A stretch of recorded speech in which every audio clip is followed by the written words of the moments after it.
continue to be until my dying day. So that evening I rose up from my chair.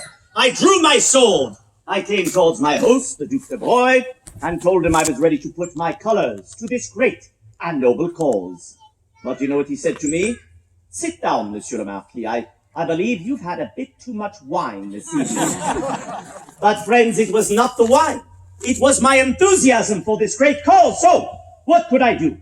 Well, I thought about it for some days, and then I said to myself, alas, I shall go to Versailles. I shall present myself at court in front of the King and Queen of France, that of Louis XVI, Louis XVI, and Marie Antoinette, and ask them if I might have permission to go. So off I go to Versailles, presenting myself at court, asking the King and Queen if I can take part in this noble crusade. And what do they say to me? Give it a try, monsieur. You've got a 50-50 chance. I like your optimism, but one thing you need to know about me, the Marquis de Lafayette, is everyone says no to me at least once. Oh, je regrette, monsieur le Marquis. Ce n'est pas possible. C'est un moment de guerre quand la France et l'Angleterre ne sont pas en guerre. Je ne souhaite pas que vous en commenciez une. I'm sorry, monsieur le Marquis. It is just not possible. For it is indeed a rare time in French history where France and England are not at war. And I do not wish for you to start yet another war with that horrible nation of England. That's the way we used to refer to them back then. Well, my dear friends, that should have been the end of it. For when the King and Queen of France say you cannot do something, you cannot. Mademoiselle, have you ever disobeyed your parents before? She says with a smile upon her face. No, of course it's all right. We have all disobeyed our parents at one time or another. And in many ways, the King and Queen of France were like my parents, looking after my well-being. So when I disobeyed them, do you think they were pleased with me? No, au contraire, quite displeased. In fact, so much so, they sent out soldiers to try and apprehend me. For if I was to be apprehended, of course, I was to return back to my regiment at Metz, or worse, to my father-in-law at Marseille. So I had to act with the utmost secrecy, preparing all that I would need. A crew to man my ship, companions to join me, all of the supplies that I would need, for I did not know when, or if I would even return back to France. Well, when all was prepared, the harbor master at Bordeaux inquired, "What is your destination, monsieur? Where are you headed?" Not realizing at that moment I was the Marquis de Lafayette, for of course I had disguised myself. Young man, if you had to disguise yourself, and you wanted no one to know it was you, what would you wear as a disguise?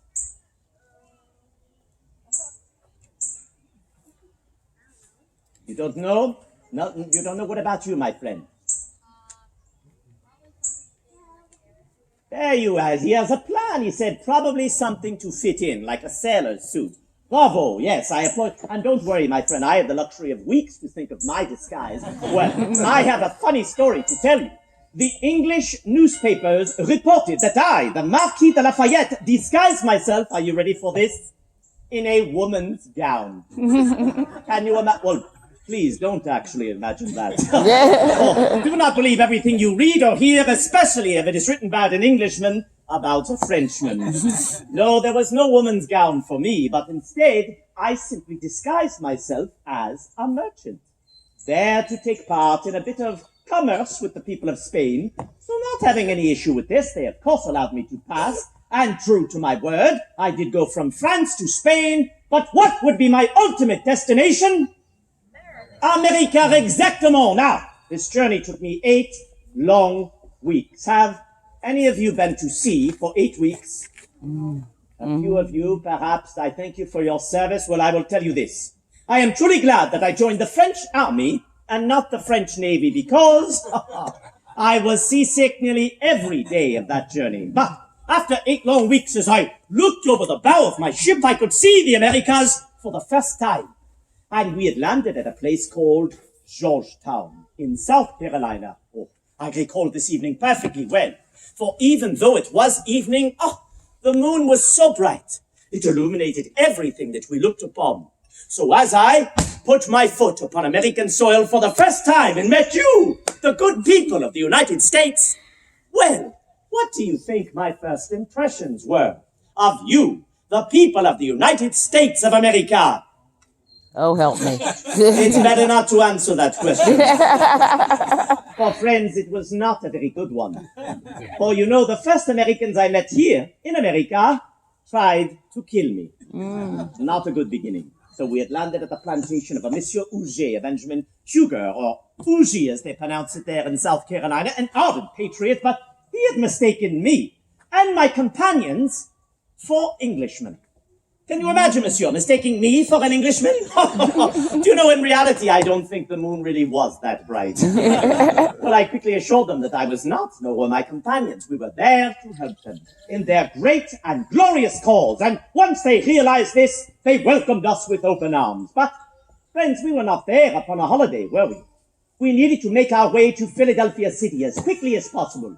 So, after bidding farewell, after thanking them for their kindness, their hospitality, and most assuredly for not killing us, we began that long journey northwards. It took me several more weeks, but eventually I would arrive in Philadelphia.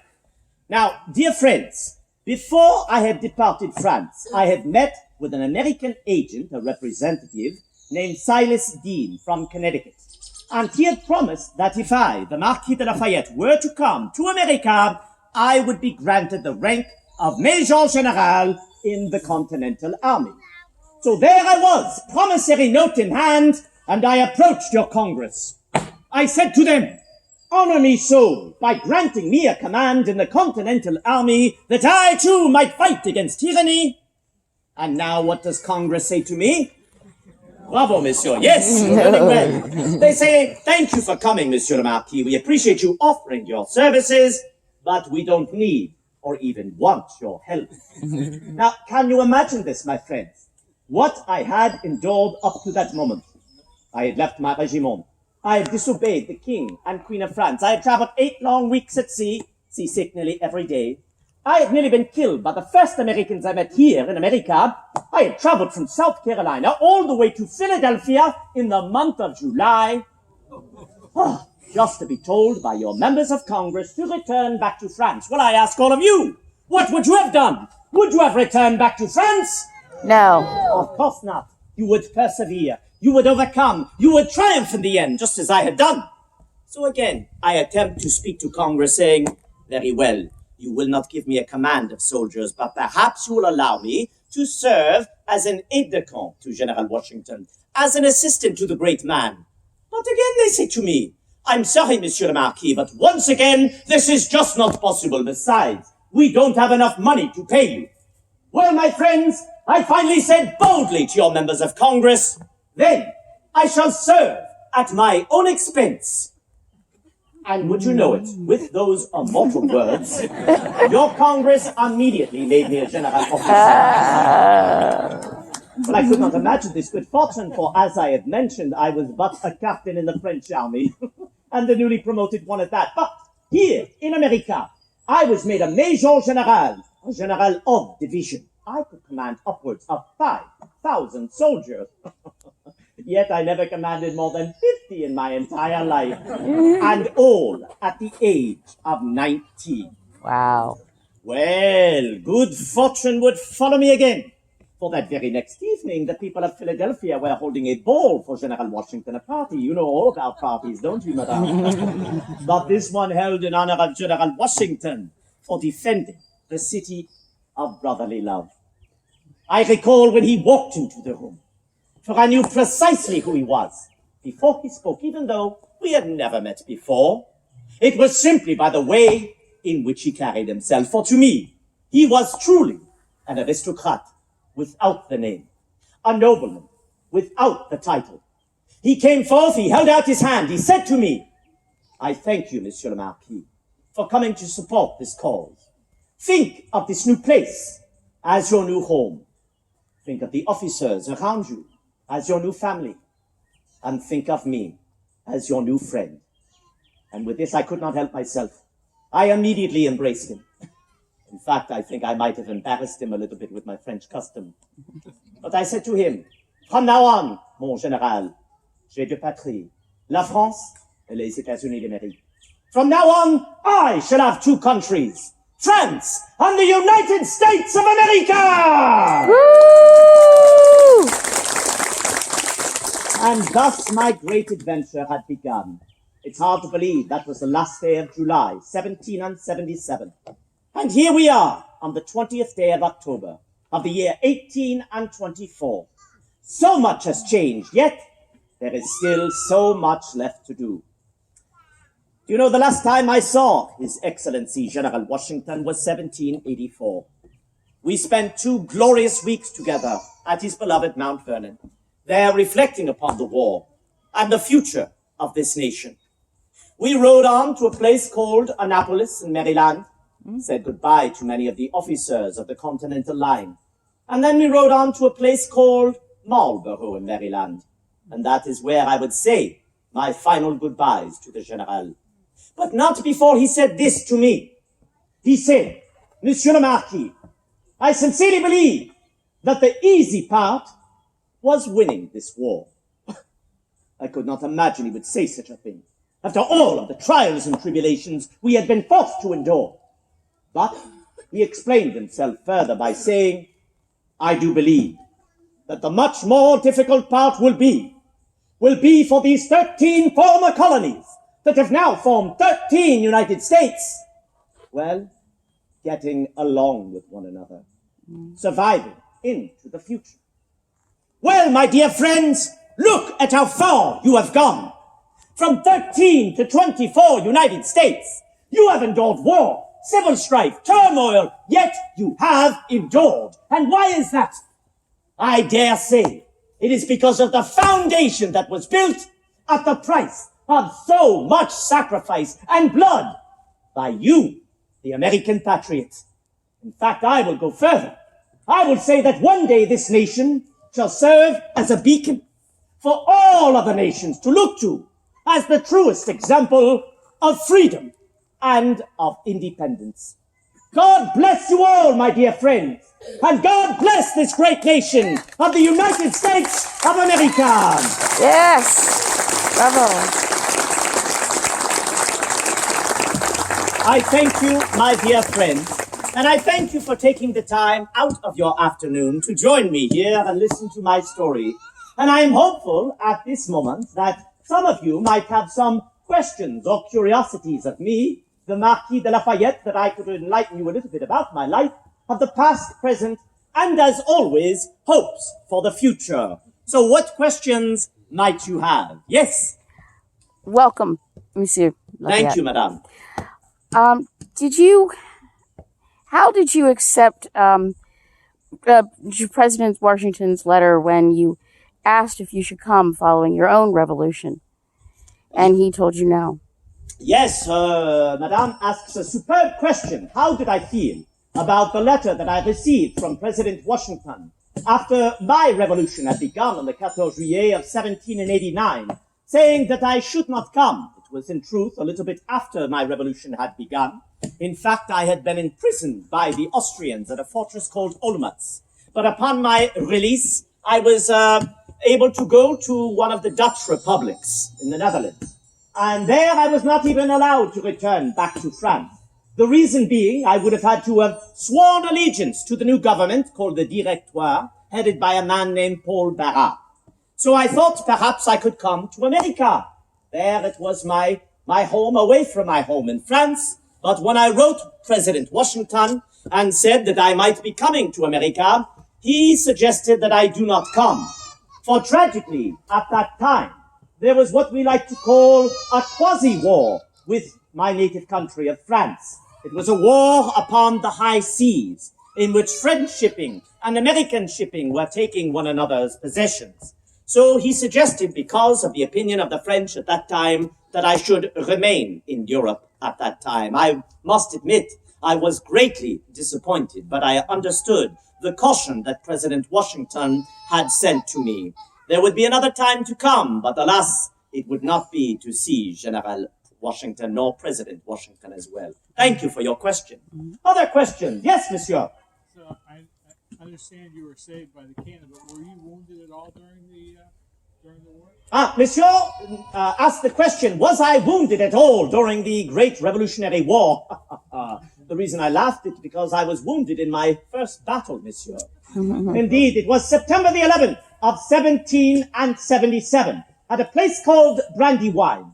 I had met Washington on the 31st of July, and though he had not given me a command, he had made me part of what he calls his military family. In French, we call it an état-major.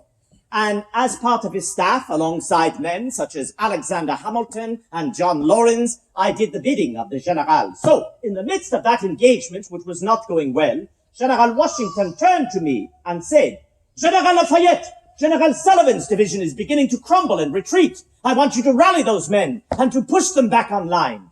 I, of course, immediately obeyed. I rode into action, did my best to encourage them, but they ran right by me. I wheeled my horse around. At that moment, a musket ball found my leg.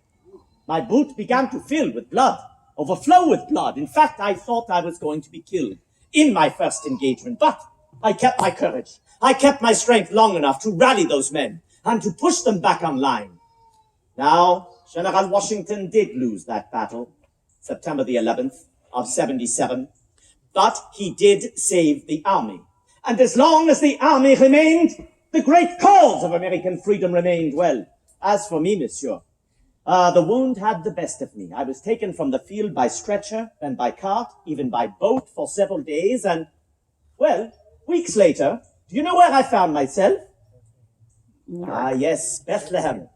Not the Holy Land, I had not died, but Bethlehem, Pennsylvania. In fact, I had been nursed back to health by the lovely Moravian girls.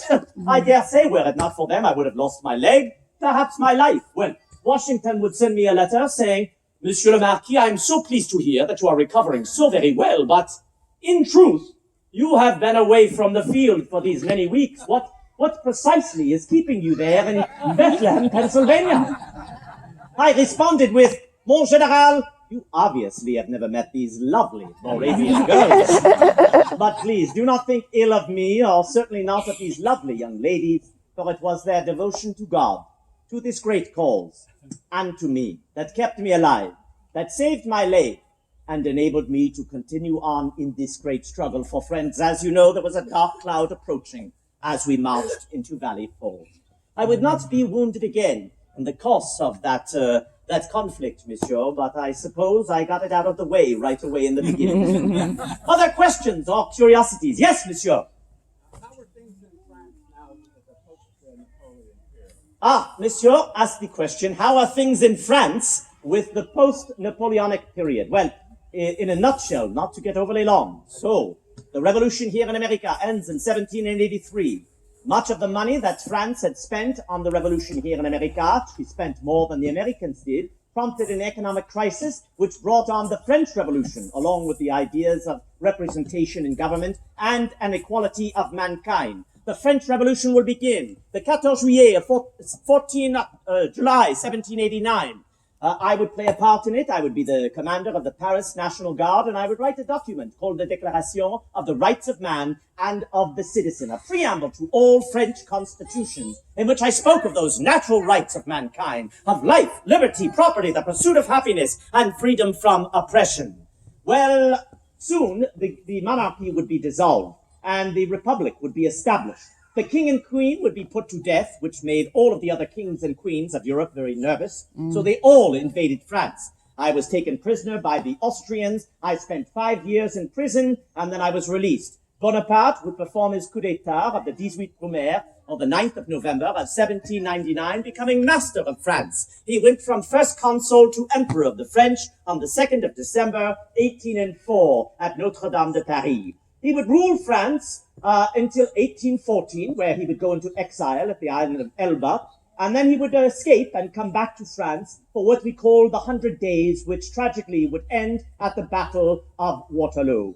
Well, then the restoration would occur with Louis XVIII or Louis XVIII. The constitutional monarchy would be put in place, but upon his death, his younger brother, Charles X, would become king of France. And what he wants to do is bring France back to her pre-1789 conditions. Now, if I have given you rights and privileges and then took them away from you, how would you feel about that? Angry. Not so good. So I think he is going to be forced to abdicate. So perhaps upon my return back to France, there shall be some more change, and perhaps we can reinstate the constitutional monarchy once again. So, your question, monsieur, a very long-winded answer to that. How are things in France? Well, they are normal, monsieur, because they are constantly changing. I have time for one more question, if anyone... Yes, monsieur. What was your relationship with Alexander Hamilton during the siege of Yorktown? Ah, I was waiting for that question. What was my relationship to Alexander Hamilton during the siege at Yorktown? Well, Alexander and I, of course, met the same night as Washington in Philadelphia at City Tavern, and we became wonderful friends. In fact, best of friends at that time. And we served throughout the war. So eventually, Washington would give me more responsibility. I would assume command of the Light Infantry Division right here in Virginia in the spring of 1781. Alexander, of course, would find love in the form of the daughter of General Philip Schuyler, Elizabeth, or Eliza, as she is known, and they would be married up in Albany, New York. Well, while I was here in Virginia, I wrote him a letter requesting that he take a leave of absence from his new bride and come here to Virginia, where he might assume command of a battalion of light infantry from New York. He, of course, agreed, so we met again right here in Williamsburg on the 14th of September, 1781.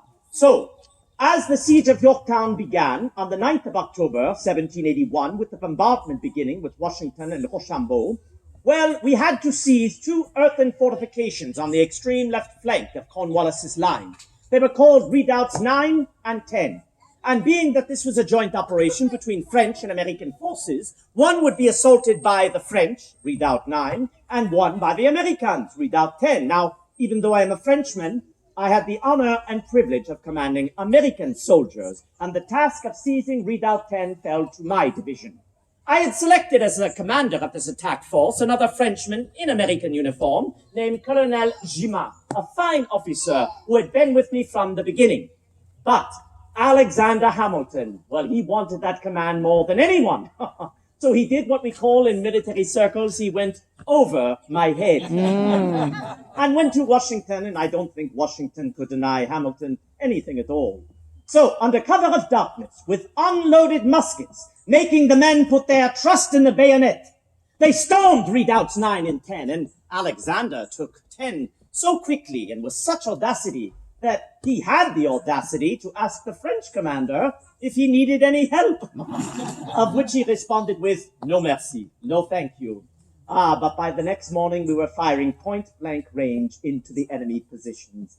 So, though Alexander had gone around the chain of command, had disappointed me that evening, I suppose it was the result that was most important, and that was the seizure of Redoubts 9 and 10 and victory in the siege at Yorktown.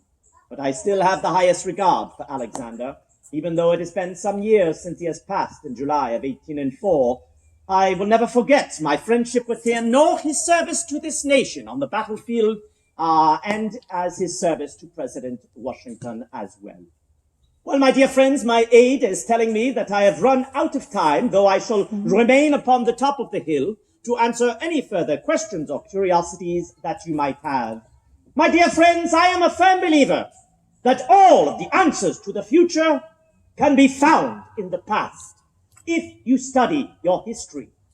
And by you coming to this magnificent institution of Colonial Williamsburg, you enable us to continue to tell those stories of the past that, God willing, we will make better citizens of the future. Thank you, my dear friends. Bravo. Enjoy the rest of your visit here to Williamsburg. Thank you so much for joining us today for Visit a Nation Builder. At this time, you can